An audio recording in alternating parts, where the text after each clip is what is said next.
자, 그럼 지금부터 상속세를 한 푼도 내지 않는 방법이 있는지, 과연 그것이 가능한지를 같이 한번 알아보겠습니다.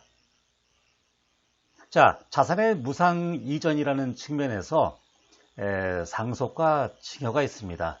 상속은 돌아가신 다음에 증여가 이루어지는 것이고, 돌아가기 전에 이루어지는 것을 증여라고 합니다. 그래서 이 상속에 부과된 세금이 상속세, 그리고 생전에 증여된 재산에 대해서 부과한 것이 증여세가 되겠습니다. 자, 오늘은 그 중에서 상속세에 대해서 알아보겠는데, 그 특징은 바로 증여세와 동일합니다. 물론 세부적으로 들어가면 차이는 좀 있습니다만은 세율 측면에서 같고 전체적인 구조에 있어서 거의 동일하다라고 보시면 됩니다. 자, 돌아가셨을 때, 즉 피상속인이 돌아갔을 때에 상속 재산의 추적은 10년으로 거슬러 돌아갑니다.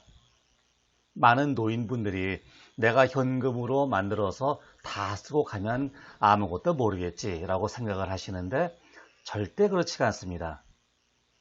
세무서는 아주 영악하고 모든 금융자료를 추적해서 세금을 부과하기 때문에 절대 여기서 빠져나갈 길은 없다고 보시면 됩니다. 그래서 보통 생각하시는 것이 내가 정상적으로 계산하면은 상속세는 내가 낼 수 있을 거야. 정확한 금액을 산출할 수 있을 것이다 라고 생각을 하시는데 그것은 천만의 말씀입니다. 보통 돌아가시기 전에 개인적으로 쓰는 돈이 물론 모두가 카드로 쓰면은 정확하겠지만은 많은 분들이 현금으로 쓰죠. 더욱 중요한 것은 이 자식들이 모르는 사이에 외부에 기부를 한다거나 또는 애인이 있어서 아파트를 사줬을 경우에 아무런 증거를 남기지 않는다면 과연 거기에 대한 세금은 누가 낼까요? 상속인들이 입증을 하지 못한다면 없어진 돈에 대해서는 상속인들에 대한 증여로 간주하기 때문에 보통 여러분들이 생각하시는 것보다 상속세는 훨씬 크게 나옵니다. 다시 말하면 추징 상속에 대한 과표가 실제 상속 금액보다 훨씬 크기 때문에 여러분들이 생각하는 것보다는 훨씬 많은 세금을 내게 되어 있는 것이 이 상속세의 가장 기본적인 구조이자 절대 피해 나갈 수 없는 원칙이라고 보시면 되겠습니다. 자, 상속인은 이 처분 금액의 용도를 입증해야 될 책임이 있기 때문에 자신이 모르는 금액을 어떻게 입증하겠습니까? 그래서 속수무책으로 당하게 돼 있죠. 많은 분들이 돌아가시자마자 상속인이 세무서를 찾아가서 이 상속에 대한 논의를 하면 바로 이런 제의를 받습니다. 성공보수를 좀 주세요. 즉 일부는 본인이 갖고 일부는 세무서에 상납을 하게 되겠죠. 자, 이거에 대한 판단은 알아서 하시기 바랍니다. 그것이 맞을 수도 있고 안 맞을 수도 있겠죠. 자, 중요한 것은 공제 금액인 배우자가 없는 경우에는 5억을 공제합니다. 이거는 기초공제 2억과 인적공제액을 합했을 경우에 그 5억보다 작으면 기본 5억을 공제해주고 5억보다 크면은 큰 금액을 공제해준다는 뜻이지만은 보통 5억 정도가 5억 정도로 보시면 되게 맞습니다. 그리고 배우자가 있는 경우에는 10억까지 공제를 해주게 됩니다. 상속세율을 먼저 알아보면 자, 먼저 표가 나와 있듯이 이렇게 1억 원 이하부터 30억 원이 초과되는 금액까지 조금 복잡하게 나와 있습니다. 자, 이것은 누진세율이기 때문에 그러는데 자, 1억 원 이하까지 금액은 10%만 부과를 하고 그 초과된 금액부터 5억 원 이하는 또 20%, 그 이상 넘어가는 금액은 30%부터 50%까지 채차 계산을 하게 돼 있어서 조금 복잡해 보입니다. 그래서 조금 간단하게 만든 것이 이렇게 누진 공제액을 포함시켜서 만든 것인데 결과적으로는 똑같습니다. 이 표를 보셔서 계산하시는 것이 조금 더 편리하기 때문에 보통 이 표를 많이 씁니다. 자, 기업을 상속할 경우에 보통 할증 과세가 적용돼서 최고 65%까지 내게 되어 있습니다만은, 자, 그것은 일반인들과는 별로 상관이 없기 때문에 최고 세율은 50%다. 이렇게 보시면 되겠습니다. 자, 여기에서 증여와는 사뭇 다른 특징이 하나 있는데, 자, 증여세는 증여를 받은 사람들, 즉 수증인의 각각에 대해서 세금을 내게 돼 있지만은, 자, 상속세율은 그렇지가 않습니다. 상속 인수와 상관없이 전체 상속 금액에 대해서 상속세율이 매겨지고, 각 상속 금액에 따라서 그 비율에 따라서 세금을 내도록 돼 있습니다. 그런데 굉장히 중요한 것이 연대 납세 의무라는 것이 있습니다. 즉, A가 내야 될 세금을 안 내고 사라지면 그거에 대한 세금 납부 의무를 B가 연대서 진다는 뜻입니다.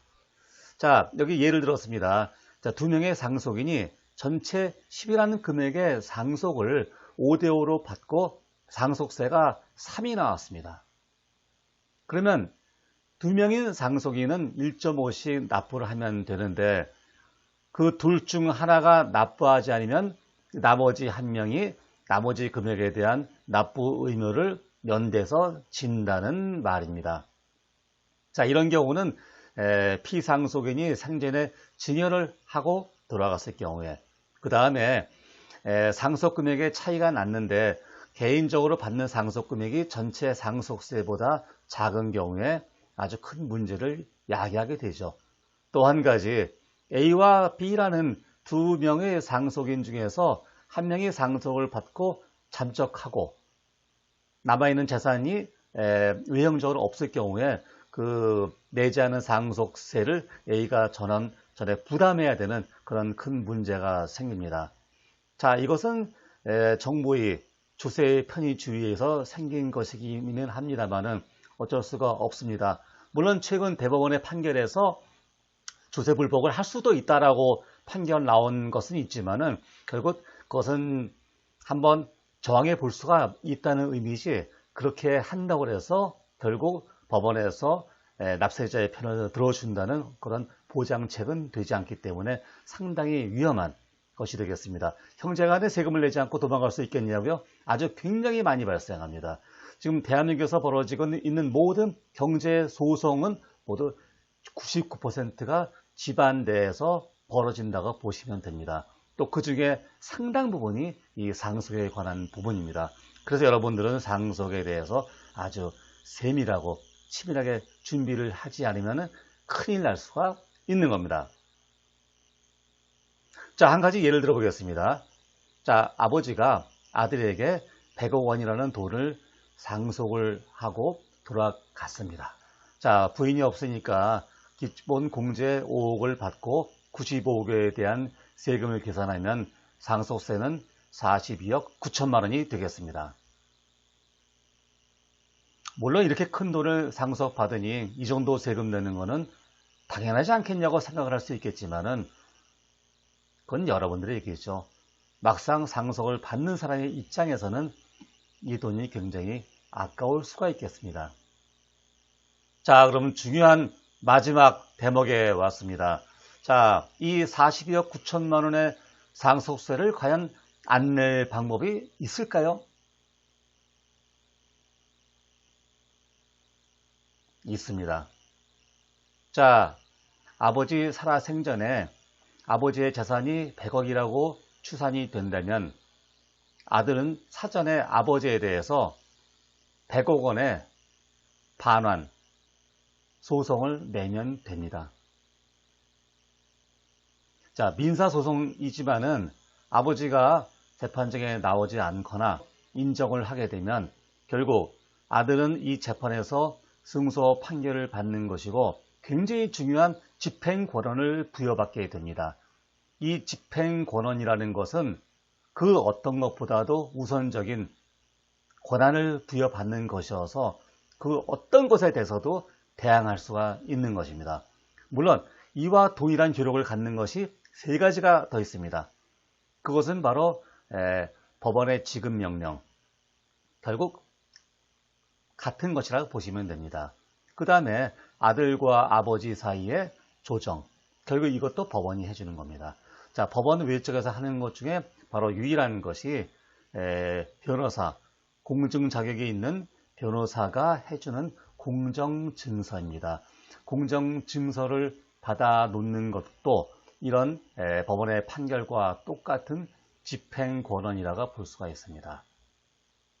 자, 이렇게 판결문 또는 이에 상응하는 집행권원을 받아 놓으면은 그 금액 내에서는 상속세를 한 푼도 내지 않을 수가 있습니다. 감사합니다.